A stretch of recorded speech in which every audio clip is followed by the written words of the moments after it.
So you're ready to take the bull by the horns and you want to actively invest in real estate. I completely support this, as this is how I was able to obtain financial independence at the age of 35. However, there are some potential shortcomings you may have that I want you to be aware of. After I was able to resign from my W-2 job, many of my coworkers wanted to get into real estate investing as well, as they saw the success I had and they were hoping to replicate it so they could make the same departure from their career. However, after talking with many of these individuals, I realized that there were many shortcomings they encountered that they were not previously anticipating. Number one, they were letting emotion drive their market selection. Number two, they had a lack of experience. Number three, they let emotions drive how they wanted the aesthetics of the home to look when it came to interior or exterior renovations. Number four, they had a lack of processes. And the big one and final one, number five, is they did not realize the amount of time that goes into identifying a successful real estate project.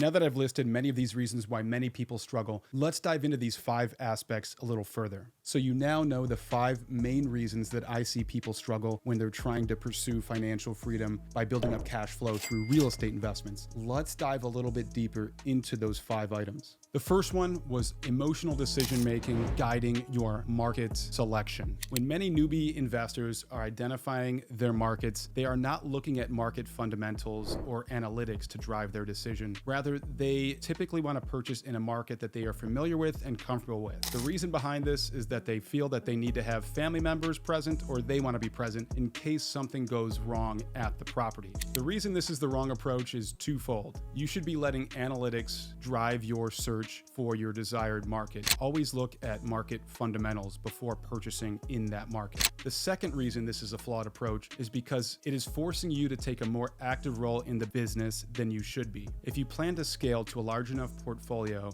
that would allow you to accrue enough passive income that you can leave your job, you are not going to have enough time to go to all of the properties and handle maintenance requests yourself. Therefore, it's almost beneficial for the property to be too far for you to deal with the calls, and you rely on team members of yours, such as the property manager, to handle all maintenance queries. The second reason I listed was lack of experience. If you're just getting into real estate investing and you decided not to hire a mentor, you're not part of a mastermind, or you're not partnering with someone who knows what they're doing, then you're likely going to make mistakes on your first few projects. These mistakes will likely lead to you having less cash flow than you expected, or negative cash flow where the property ends up becoming a money pit. The third reason I touched on, letting emotions determine how you will make the property look from an aesthetic standpoint when it comes to interior and exterior renovations. When people acquire their first rental property, they often want to make it look how they would want their dream home to look like, whether it be from the inside or the outside. However, the problem with this is you may be over renovating your property. What do I mean by that? If your property is in a neighborhood that most units or most apartments have carpet flooring, vinyl countertops, and things of that nature that are a little lower cost, and you decide to put higher end product in, such as luxury vinyl plank flooring, or actually let's go as far as wood flooring, granite flooring, or any rock flooring, I'm sorry, not granite flooring, but travertine flooring or any rock style flooring, and then maybe even granite countertops. You are spending a premium to make your property look the best in the market. However, that market can only support so much in rents. So what that means for you is you're spending all of this money to make it look nice on the inside, but your ROI is going to be capped because the medium household income in that market does not support the higher rents that you are hoping you can get from those renovations. So the key takeaway here is know your market and only renovate to what the market can support. Reason number 4 ties in a little bit with inexperience. It's lack of processes. When you are new to real estate, you're going to have 0 processes in place and you're likely going to be shooting from the hip. Business owners that have been in the game for a while know that your processes are your savior. I believe that's a Richard Brunson quote as well.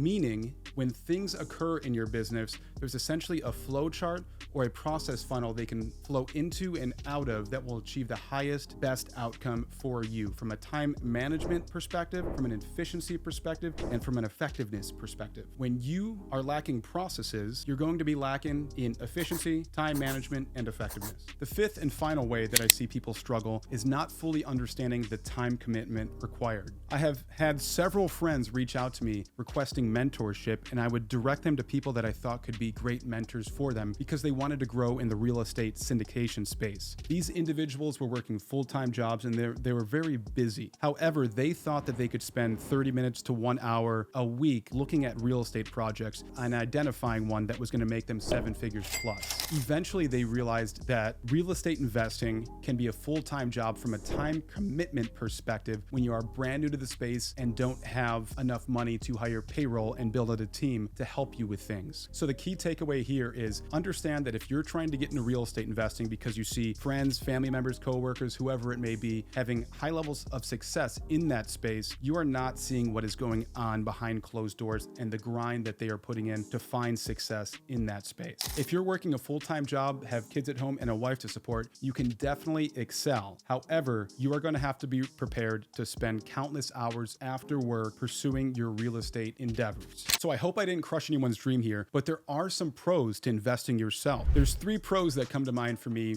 that should lead you to want to invest on your own after you reviewed all the cons I listed and you have determined that you can overcome them. So the first pro, experience gained. When you're completing your first several real estate projects, you are going to gain invaluable experience. That experience has led me to the point where I'm sitting in this chair looking into a camera, explaining everything I've learned along the way. You cannot put a price on the intrinsic knowledge that you will gain throughout this process. The second reason is you get to remain in control. It's human nature to have some control issues and maybe be a little overbearing. So if you're struggling with overcoming that and investing with another sponsor and putting your money in passive real estate investments that others have control of, this allows you to remain in control and basically own all faults or victories in the real estate investment project. And lastly, and most importantly, I would say, is that you can likely get potentially greater returns. When you're investing passively in syndications with other real estate investment sponsors, their business has overhead operational costs that eat into your return as the passive investor. This is especially true in REITs, where you are investing in operations that have large amounts of overhead costs that really limit the distributions going to REIT level investors. When you're operating the property on your own and the property ends up to be a home run, the distributions are not chopped up before they reach your bank account.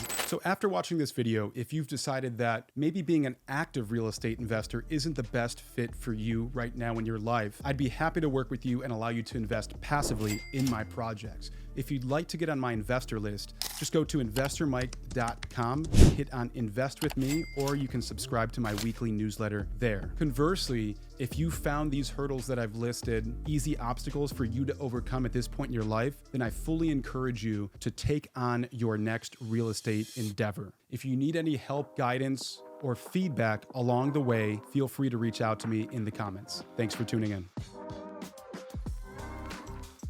Visit investormike.com for more free real estate content.